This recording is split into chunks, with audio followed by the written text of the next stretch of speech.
Nikola Davidenka.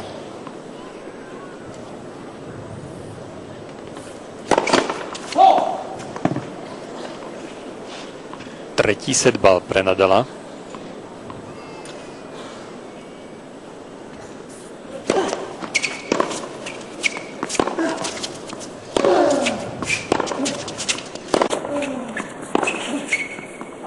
A môžeme mu len zablahoželať. Aj do tretice berie Davidenkov servis.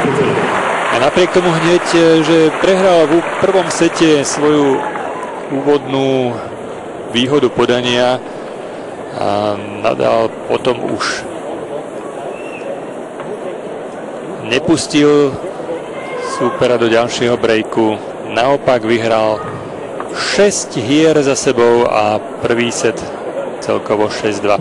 Aj keď sa hralo len 8 hier, hralo sa relatívne pomaly, bolo tam niekoľko dlhších výmien a bolo tam samozrejme aj niekoľko